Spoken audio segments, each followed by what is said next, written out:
오늘 찬양 끝났으니 벌써 45분이에요.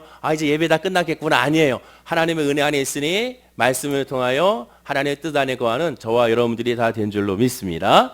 오늘 특별히 마지막 찬양이 기쁘다 구주 오셨네 했는데 오늘 본문의 내용이 다 이 찬양에 그대로 녹아져 내린 것을 알 수가 있게 됩니다. 그러면 그 내용이 좀 더 구체적으로 하나님께서 우리에게 무엇을 말씀하고자 하는지를 오늘 본문 이사야 9장 1절 7절 말씀으로 성탄절은 여호와의 열심의 절정이다라는 제목으로 잠시 말씀의 은혜를 나누고 우리가 기도하길 원합니다. 오늘 본문에서 이사야 선지자는 한 아기를 통한 이스라엘의 구원을 약속하고 있습니다. 이사야 선지자도 그 아이가 언제 이 땅에 오실지를 알지 못하고 그 아기에 대해서 얼굴도 알지 못합니다. 하나님께서 주신 그 예언의 메시지, 계시의 메시지로 선포하는 그러한 스피커에 불과한 것이죠. 그렇다면 그 아기는 누구인가? 이사야 선지자는 앞장에서 이미 그가 누구인지를 말해주고 있습니다. 이사야 7장 14절인데요.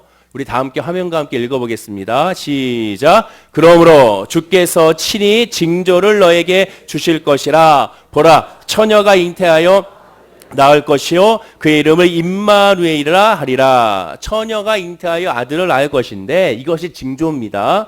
그러면 그의 이름을 임마누엘이라 하라라고 하나님께서 계시해 주셨습니다. 이미 아기의 이름을 임마누엘이라고 알려주셨습니다. 예수 그리스도인 것이죠. 그럼 임마누엘이라는 이름의 뜻이 무엇인가? 그 이름의 뜻도 정확하게 우리에게 알려주십니다. 마태복음 1장 23절에 보라, 처녀가 잉태하여 아들을 낳을 것이요 그의 이름은 임마누엘이라 하리라 하셨으니 이를 번역한 즉 정확히 나오죠. 하나님 우리와 함께 계시다 함이라. 즉 임마누엘이라는 아기 예수의 이름의 뜻은 우리와 하나님이 우리와 함께 하신다라는 뜻입니다. 즉 아기 예수가 이 땅에 오신 목적은 우리와 함께하기 위한 목적임을 이미 우리에게 알려주고 있게 되는 것이죠. 자, 그런데 이 이름을 계시하면서 이 아기 예수를 계시하면서 굉장히 특이하게 이사야 선지자는 하나님의 말씀을 우리에게 선포해주고 있습니다. 즉 처음에는 아기 예수의 이름 임마누엘이라는 그 이름 하나만 처음에 계시하다가 오늘 본문에서는 그 이름을 여러 가지의 뜻으로 나눠서 그 이름의 뜻을 해석해주고 있는 것을 보게 됩니다. 그것이 오늘 본문 6절이죠. 우리 6절 말씀 읽어볼까요? 자, 시작. 이는 한 아기가 우리에게 낳고 한 아들을 우리에게 주신 바 되었는데 그의 어깨에는 정사를 메었고 그의 이름은 기묘자라 모사라 전능하신 하나님이라 영존하신 아버지라 평강의 왕이라 할 것임이라.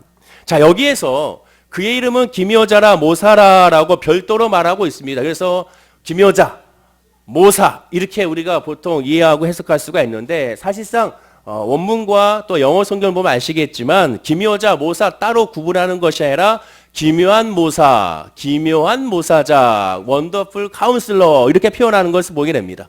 그러니까 기묘자와 모사자로 구분되는 것이 아니라 기묘한 모사자라는 사실을 우리가 알게 되죠. 공동 번역에 보면 그래서 이것을 어떻게 해석하느냐? 탁월한 경륜가 이렇게 해석하는 것을 보게 됩니다. 따라서 아기의 이름은 임마누엘인데 우리와 늘 함께 하시는 하나님이란 뜻인데 그 하나님이 우리와 어떻게 함께 하시느냐? 기묘한 모사로 우리와 함께 하시고 전능하신 하나님으로 우리와 함께 하시고 영존하신 아버지로 우리와 함께 하시고 평강의 왕으로 우리와 함께 하신다라고 그 이름을 우리에게 계시해 주고 있는 것을 보게 됩니다. 결국 하나님이라는 것이죠. 이사야 선지자 예언은 언젠가는 이사야 선지자도 알 수는 없었습니다. 징조만 알죠. 처녀가 잉태하여. 그런데 그 아기의 모습에 대하여 이렇게 설명하고 있는 것을 보게 됩니다. 따라서 오늘 본문은 이 아기의 이름 임마누엘을 어떻게 역사하고 어떻게 함께하는지를 설명하는 본문이라고 할 수가 있게 되는 것이죠.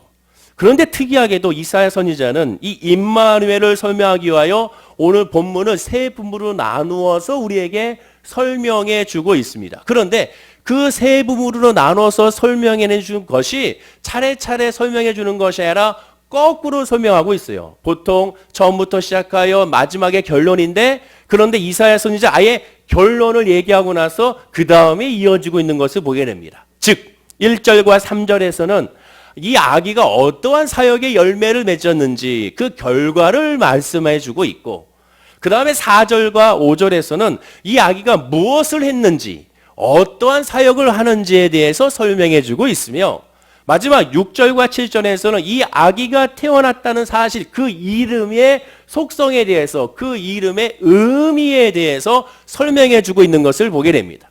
우리가 일반적으로 글을 쓸 때는 오히려 반대죠. 의미에 대해서 얘기하고, 그 다음에 사역에 대해서 이야기하고, 즉 과정을 이야기하고, 그 다음에 열매의 결론을 이야기해야 되는데, 이사야 선지자는 아예 결론부터 얘기하고, 그 다음에 과정을 이야기하고, 그 다음에 그 의미를 이야기하는 것을 보게 됩니다.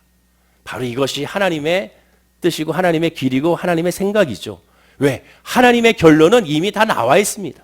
하나님의 응답은 다 우리에게 나와 있다는 것이죠. 즉 이미 구원이고 이미 응답이고 이미 소망이고 이미 기쁨이라는 사실을 예수 그리스도 안에서 우리에게 깨달라 알라라는 겁니다. 옆에 분에게 인사할까요? 이미 우리는 응답받았습니다. 인사하시 바랍니다. 이미 결론이 난 거예요. 그런데 이것을 1, 2, 3번을 이렇게 설명하면서 중간중간에 이러한 접속사를 넣습니다. 이는, 또한 이는, 그리고 또 이는이라고 설명하고 있는 것을 보게 됩니다. 이는이란 말은 뭡니까? 앞에 있는 내용들을 근거로 하여 그 뒤에 그 원인과 근거를 밝힌다라는 뜻이 있는 것이죠. 그러면 첫 번째로 우리가 알아야 될 것은 그 아기의 이름의 의미, 속성은 무엇인가? 이걸 한번 먼저 살펴봐야겠습니다. 본문 6절에 그 의미에 대해서 분명히 말합니다. 다시 한번 읽어볼까요? 자, 시작. 이는 한 아기가 우리에게서 낳고 한 아들을 우리에게 주신 바 되었는데 그의 어깨에는 정사를 메었고 그의 이름은 기묘자라 모사라 전능하신 하나님이라 영존하신 아버지라 평강의 왕이라 할 것이니라 라고 말씀합니다. 자, 그 아이 이름의 속성 가운데 뭐가 나옵니까? 그의 어깨에는 정사를 메었다. 어깨에 정사를 메었다라고 표현합니다. 정사가 뭐냐면 히브리어로 보면 사라, 기본어 단어에서 나왔는데 왕으로부터의 권력, 그냥 권력이 아닌 왕으로부터의 권력, 최고 절대자를 통한 권력이라는 단어가 사라라는 단어로 나오게 되고 그 단어로 말미암아 이 정사라는 단어는 미스라라는 단어를 사용합니다. 이것은 제국이라는 의미가 있게 되는 것이죠. 나라의 의미가 있게 되는 겁니다. 즉 그 아기의 어깨에 나라, 하나님의 나라, 그 나라의 그러한 역사가 이루어진다라는 사실을 우리에게 증거해주고 있다는 것이죠.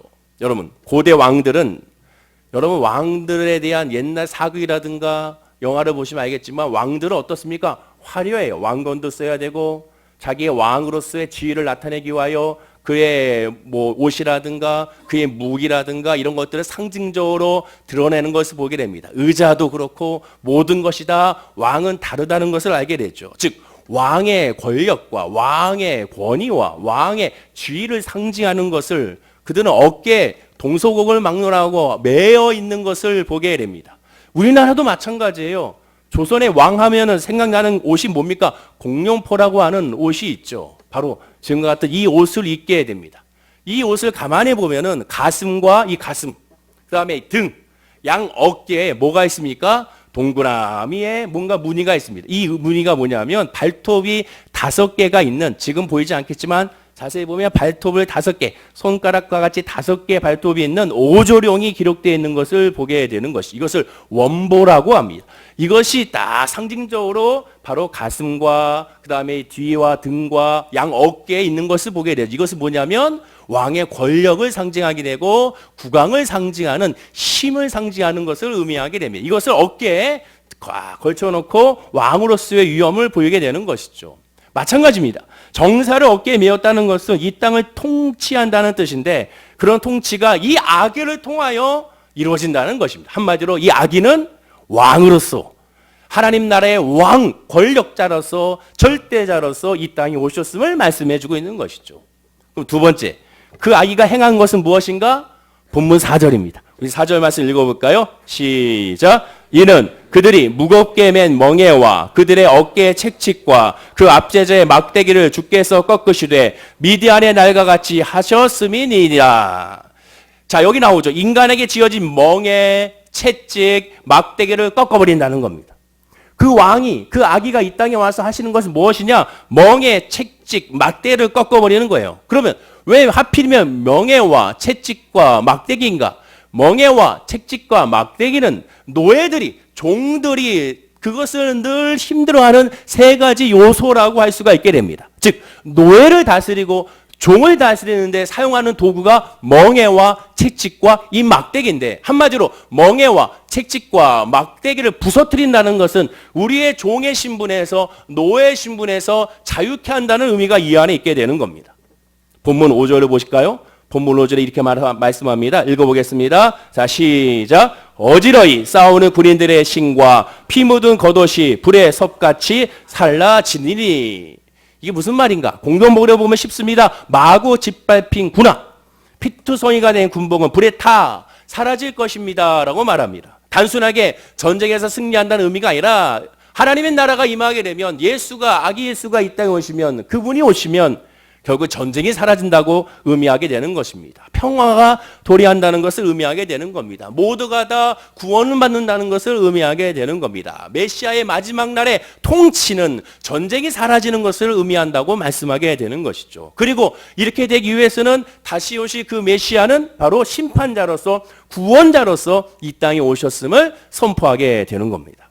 그리고 세 번째, 그는 마지막으로 아기의 사역의 결과는 무엇일까? 자, 우리 본문 3절 말씀 읽어볼까요? 그 결과입니다. 시작. 주께서 이 나라를 창성하게 하시며 그 즐거움을 더하게 하셨으므로 추수하는 즐거움과 탈취물을 나눌 때 즐거움같이 그들이 주 앞에서 즐거워하오니.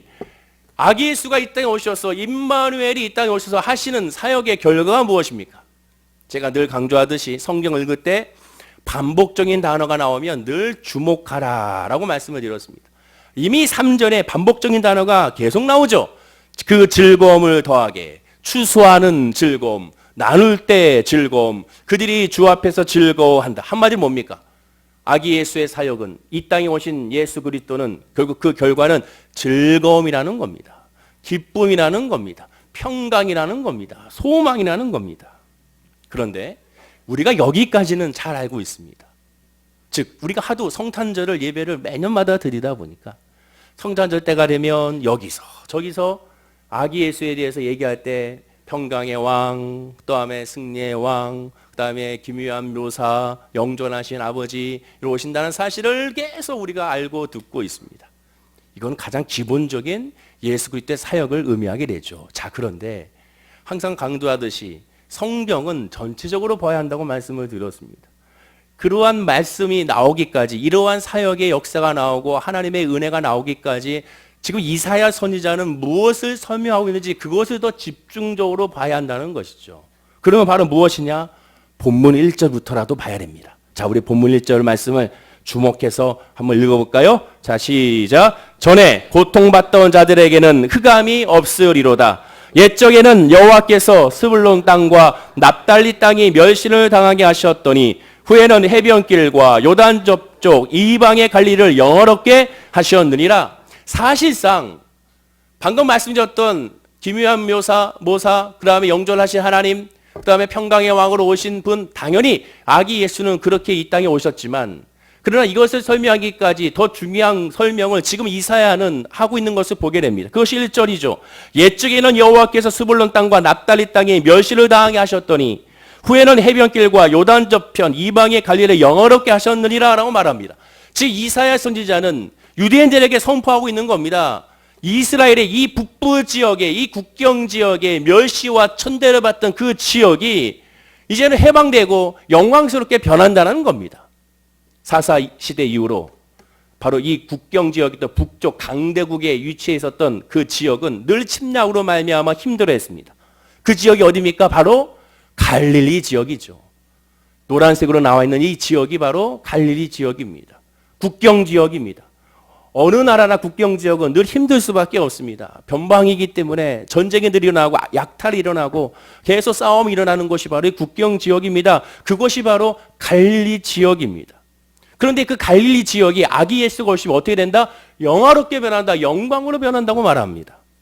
그럼 어떻게 영화롭게 변합니까? 아기 예수, 즉 이 땅에 오신 예수 그리스도의 사역의 대부분이 어디에서 이루어졌는지 우리는 성경 마태, 마가, 누가, 요한복음을 통하여 확인할 수 있습니다. 어디 지역입니까? 바로 이 노란색 갈릴리 지역을 중심으로 하여 예수 그리스도의 기적의 사역, 치료의 사역, 회복의 사역의 역사가 나타남을 확인할 수가 있게 됩니다. 우리는 알 수 없지만 당시 유대인들에게 있어서 갈릴리라는 지역은 소외된 지역이고 멸시되는 지역이고 천대받는 지역이며 가난한 지역이고 사람이 거기서는 살아갈 수 없는 지역으로 여겼습니다. 오죽했으면 그들이 뭐라고 얘기합니까? 나사렛에서 무슨 선한 것이 나오겠느냐. 나사렛은 바로 이 갈릴리 지역에 있는 바로 동네이기 때문에 그렇습니다. 바로 이 갈릴리 지역은 모든 사람들에게 있어서 무시의 땅이라고 할 수가 있게 되죠. 예수님 당시에 인간이 만든 하나님의 율법이 아닌 인간이 만든 이 율법으로 말미암아 그 율법에서 규정에서 어긋나게 되면 무조건 다 정죄했습니다. 심판했습니다. 그리하여 창녀, 세리, 장애인들 모든 사람들은 사람 취급을 하지 않았습니다. 강대국이 아시리아의 전복 땅에 어쩔 수 없이 결혼함으로 말미암아 살아갈 수밖에 없었던 사람들을 사마리아 사람이라고 말을 하고 그들도 무시하고 그들을 구원받게 있는 사람으로 그들을 천대했습니다. 이방인들은 말할 것도 없죠. 너희들은 선민이 아니다. 모세 영경도 모르고 할례를 받지 않은 야만인이라고 아예 그들하고 식사도 하지 아니하고 그들을 만나면 피해 다녔다는 것을 우리가 성경을 통하여 확인할 수가 있게 되는 것이죠. 아기 예수가 오셔서 이것을 뒤집으신 겁니다. 완전히 엎으신 거예요. 어떻게? 이렇게 말씀하시면서 마가복음 2장 17절입니다. 우리 다 함께 읽어볼까요? 자, 시작. 예수께서 들으시고 그들에게 이르시되 건강한 자에게는 의사가 쓸데없고 병든 자라야 쓸데있느니라. 나는 의인을 부르러 온 것이 아니요 죄인을 부르러 왔노라 하시니라. 무슨 얘기입니까? 아까 말씀드렸던 기묘한 모사, 영존하신 하나님, 평강의 왕으로 오신 분. 이것은요 바로 이러한 사람들, 즉 의사가 필요하다고 생각하는 사람들, 예수가 필요하다고 생각하는 사람들, 예수가 아니면 안 된다고 생각하는 사람들, 그분에게 역사하는 하나님의 능력이라고 선포하고 있는 겁니다. 아무나 이런 능력이 나타나는 것이 아니고 아무나 이런 은혜가 있는 것이 아니라 바로 예수님이 가르치고 말씀하는 것처럼 바로 이 건강치 않은 의사가 필요하다고, 난 예수가 필요합니다. 나 예수가 아니면 안 됩니다. 나 예수가 아니면 승리할 수 없습니다. 난 예수가 아니면 자유할 수가 없습니다라고 고백하는 그들에게만, 즉 주의 이름을 부르짖는 사람에게만, 오직 하나님의 이름으로 말미암아 살아감을 고백하는 사람에게만 이러한 역사가 나타난다는 거예요. 그런데 이것을 쭉 빼놓고 우리가 성탄절을 선포할 수 있습니까? 그럴 수가 없는 겁니다. 아기 예수를 받아들이고 아기 예수가 필요하다고 영접하는 사람에게 오늘 말씀과 같이 즐거워하게 되고 회복하게 되고 의인됨으로 구원받는 사실이 우리가 깨달아 알 수가 있게 되는 겁니다.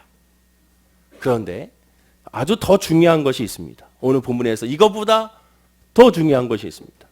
오늘 본문의 결론극인 본문 7절을 우리가 확인해야겠습니다.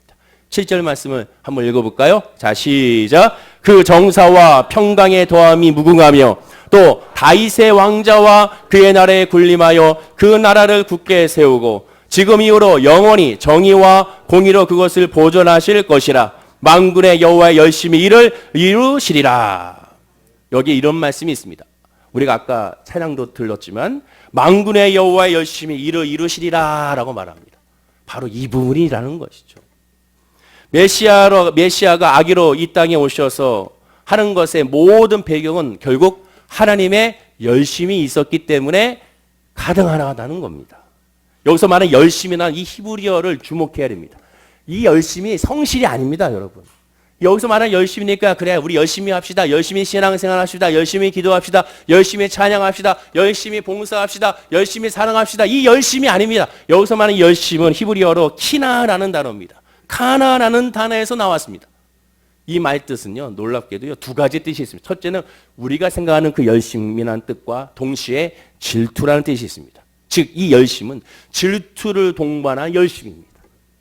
질투를 동반한 열심이 하나님께서 이 땅에 오시게 만들었다는 겁니다. 하나님의 열심과 질투가 없었다면 구원은 불가능하며 아무 소망 없이 여전히 흑암 속에서 죽음에 머무를 수밖에 없다는 겁니다. 그럼 왜 하나님을 질투하십니까? 하나님이 그만큼 저와 여러분을 사랑하시기 때문에 그렇습니다. 하나님은 나의 찬송을 다른 자에게 주지 않는다고 그랬습니다. 나의 영광을 다른 자에게 주지 않는다고 그랬습니다. 우상에게도 주지 않는다고 그랬습니다. 하나님은 저와 여러분을 그렇게 사랑하시고 질투하실 정도로 저와 여러분을 사랑하시는 여호와 하나님의 사실을 우리가 믿음으로 아멘 했을 때, 그것을 깨달았을 때 이러한 예수 그리스도의 은혜를 온전히 알아갈 수가 있다는 겁니다. 근데 문제는 뭡니까? 그 질투하신 하나님의 마음을 우리가 깨닫지 못하기 때문에 안타까운 것이죠. 하나님의 열심의 절정이 무엇입니까? 바로 이 땅에 오신 거예요. 인간의 몸으로 이 땅에 오신 겁니다. 그래서 사도 바울은 이렇게 고백합니다. 빌립보서 2장 6절과 8절에 이렇게 고백합니다. 우리 다 함께 읽겠습니다. 시작. 그는 근본 하나님의 본체시나 하나님과 동등됨을 취할 것으로 여기지 아니하시고 오히려 자기를 비워 종의 형체를 가지사 사람들과 같이 되셨고 사람의 모양으로 나타나사 자기를 낮추시고 죽기까지 복종하셨으니 곧 십자가에 죽으심이라. 근본 하나님이셨는데 자기를 비워 종의 형체로 되어서 이 땅에 오셔서 죽기까지 복종하셨다라는 겁니다. 왜 그렇습니까? 그만큼 사랑하기 때문에 그 사랑이, 그 질투심이, 그 열심으로 변하여 우리에게 이 땅에 오셔서 모든 걸 감당하셨다는 겁니다. 하나님의 열심은 우리에게 빛으로 비춰주었어요. 본문 2절에 말하기를 흑암에 행하던 백성이 큰 빛을 보고 사망의 그려진 땅에 거주하는 자에게 빛이 비춘다라고 말합니다. 모르는 자에게 그 예수 그리스도의 빛이, 오늘 칸타타의 찬양과 같이 그 빛이 우리에게 비춰주고 있는 것입니다. 그런데 문제는 뭡니까? 그 빛을 받아들이는, 그 빛을 보는 우리 인간의 반응의 수준이 너무 안타까운 것이죠. 기껏해야 베드로의 수준에 머물 수밖에 없습니다. 베드로의 수준은 어떤 수준입니까? 겟세마네 동산에서 좋게 말하면 인간적인 의협심으로, 정확하게 말하면 영적인 어리석음의 객기로 말미암아 내가 예수를 구하겠다라고 칼을 뽑고, 그러면 안 된다고 칼을 뽑고, 또한 내가 다른 사람보다는 의롭다고 칼을 뽑으며 다른 사람보다 내가 예수를 배반하지 않는 유일한 사람이라는 것을 보이기 위하여 칼을 뽑은 그러한 모습이 바로 우리들의 모습이 아닌지를 생각해 봐야 한다는 것이죠. 왜 그렇습니까? 막상 칼을 뽑았으나 자기 목에 칼이 들어오자 결국 예수를 3번 부인한 것이 베드로이기 때문에 그렇습니다. 그 베드로가 우리이기 때문에 그렇습니다. 인간의 하나님을 향한 열심은, 하나님이 우리를 향한 열심은 직접 이 땅에 오셔서 죽기까지 하는 열심이었지만, 우리가 하나님을 향한 열심은 결국 인간을 해서, 인간 중심에서, 자기 욕심에서, 자기 목숨에서, 자기 이익에서 벗어나지 않는다는 겁니다. 베드로뿐만 아닙니다. 나머지 모든 사람들은 어떠했습니까? 빌라도, 헤롯, 유대 대제사장들, 당시 최고의 권력자들, 그 모두가 다 똑같았습니다. 인간 사회에서는 지혜롭고 똑똑하고 누구보다도 경건해 보였던 사람들이었지만 막상 자기의 돈을 지켜야 되고 자기의 자리를 지켜야 되고 자기의 권력을 지켜야 되고 자기의 그러한 인맥을 지켜야 한다는 생각에 어떻게 했습니까? 이 한 가지 목적으로 평상시에 그렇게 싸우고 저주했던 그들이 하나가 되어 예수 그리스도를 십자가에 못 박는 데 앞장선 것을 보게 되는 것이죠. 겉으로는 예수님에게 로마의 해방을 시켜달라고 요구했으나 속으로는 정확히 말해 돈, 즉 돈, 만몬으로 정의되는 이 돈 중심으로 오직 그들은 신앙의 모습을 보였음을 확인할 수가 있게 되는 겁니다. 그렇기 때문에 예수 그리스도가 이 땅에 오신 것이라는 것이죠. 제가 아직도 기억나는 게 이미 돌아가셨던 김상호 원로목사님, 여도순복음교회 원로목사님이시죠. 김상호 원로목사님께 제가 예전에 2001년도에 거기서 전도사로 있으면서 질문한 것이 있습니다. 왜 이렇게 악한 사람들이 많을까? 저는 처음에 전도사로 교회에 갔을 때 야, 이렇게 많은 목사님들과 함께하면 얼마나 좋을까? 이렇게 많은 전사님들과 있으니 얼마나 좋을까 했더니 웬걸요? 갔더니 정말 놀라운 사람들이 많더라고요. 그래서 너무 속상해가지고 목사님 어찌 이럴 수 있습니까? 어떻게 이럴 수 있습니까? 그랬더니 그 목사님께서, 김상호 목사님께서 저에게 하신 말씀이 아직까지도 기억이 납니다. 그렇기 때문에 예수님이 죽을 수밖에 없었던 거예요. 그렇기 때문에 예수님이 죽을 수밖에 없는 거예요. 그 방법밖에는 없었던 거예요. 너도 마찬가지야. 그 얘기를 저한테 하셨거든요. 마찬가지입니다. 예수님께서 왜 이 땅에 올 수밖에 없었는가? 하나님께서 왜 이 땅에 올 수밖에 없었는가? 인간은 그만큼 해결할 수 있는 방법이 없기 때문에 그렇습니다.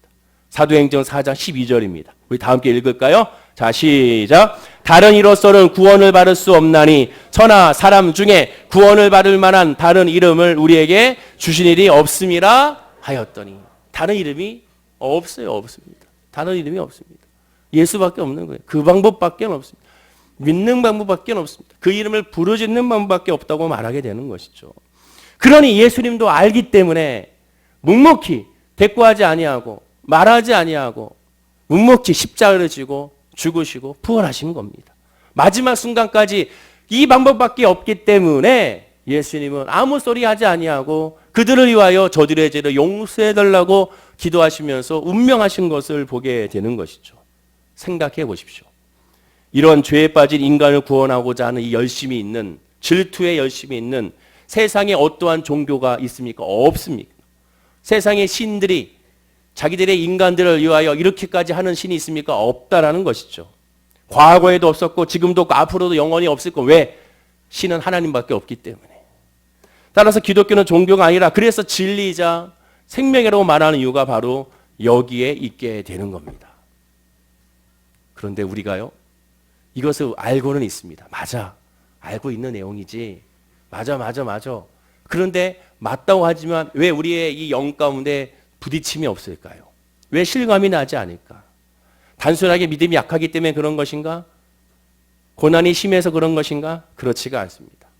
자, 오늘 본문을 다시 보게 되면 본문의 예수님 이름 중에서 전능하신 하나님, 영존하신 아버지, 평강의 왕은 우리가 너무나도 잘 익숙하게 아멘 할렐루야 하고 있습니다. 근데 제 첫 번째 임마누엘에 대해서 설명할 때, 예수 그리스도에 대해서 설명할 때 제 첫 번째 한 말이 뭡니까? 기묘한 모사. 이 기묘한 모사를 제일 먼저 하나님께서는 계시했다는 사실을 여러분 기억해야 됩니다. 기묘한 모사가 무엇입니까?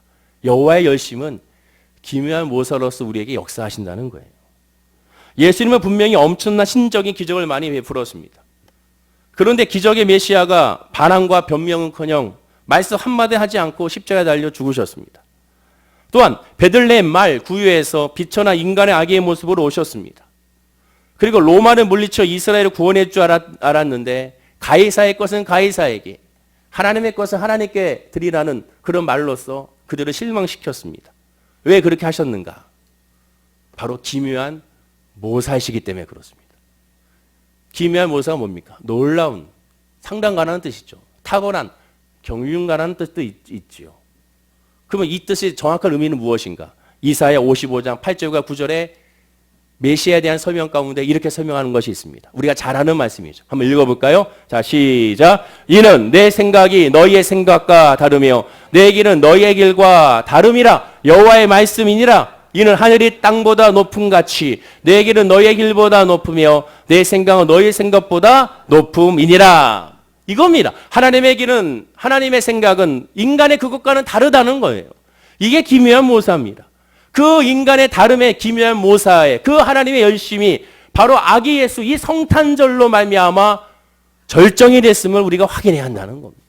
어느 누가 상상할 수 있었겠습니까? 사탄도 상상할 수 없었던 기묘한 하나님의 모세의 전략이자 하나님의 역사라는 것이죠. 기묘한 모사란 쉽게 말해 우리로 성도로서는 알 듯 모를 듯 하나님이 역사하신다는 거예요. 이것이 중요합니다. 알 듯 모를 듯 역사하는 것이 하나님의 역사예요. 아, 나는 믿음의 성령 충만이니까 난 다 알아. 성경에 분명히 말하자요. 안다고 하는 자 모른다고 분명히 말하고 있습니다. 여러분, 하나님의 기묘한 모사는 절대로 정확하게 우리에게 다 알려주지 않습니다. 왜? 우리 인간이기 때문에 그래요. 알 수도 없습니다. 하나님의 역사가 아닌 것 같은데 나중에 하나님의 역사임이 밝혀진 경우가 얼마나 많습니까? 또는 하나님의 역사인 줄 알았는데 나중에 봤더니 하나님의 역사가 아닌 것을 우리가 발견하는 경우도 얼마나 많습니까? 또 하나님이 틀림없는 것 같은데 반드시 계시고, 하나님이 분명히 없는 것 같은데 계시고, 하나님이 계신 것 같은데 안 계신 경우가 얼마나 많은지 우리가 생각해 봐야 되는 겁니다. 바로 그것이 하나님의 기묘한 모사의 역사라는 사실을 깨달아야 한다는 것. 신앙은 그것을 믿는 겁니다. 그렇기 때문에 흔들리지 않는 거예요. 아, 2019년을 뒤돌아봤을 때 내 삶은 별거 아니었어. 그거는 내 생각이죠. 하나님은 이미 이루시고 있고 과정 가운데 있음을 기억하고 고백해야 되는 겁니다. 그 기묘한 하나님의 열심이 바로 절정의 성탄절이라고 했어요. 그 절정의 성탄절이면 완성은 뭡니까? 완성이 부활절인 거예요. 기묘하지 않습니까? 놀랍지 않습니까? 어떻게 이럴 수가 있습니까? 부활할 거 생각했다면 사탄이 죽였겠습니까? 안 죽였겠죠.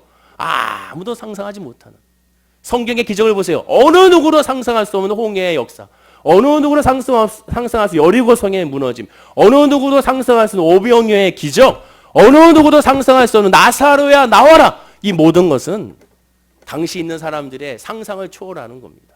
여러분, 우리가 믿는 여호와 하나님은 그런 하나님이라는 사실을 믿어야 돼요. 그분이 이 땅에 오셨고 우리가 그 이름으로 하나님 앞에 담대히 나갈 권세가 있음을 기억하는 우리 모든 성도님들이 되어야 될 줄로 믿습니다. 옆에 분에게 인사할까요? 우리의 하나님은 좋으신 하나님이십니다. 인사하시기 바랍니다.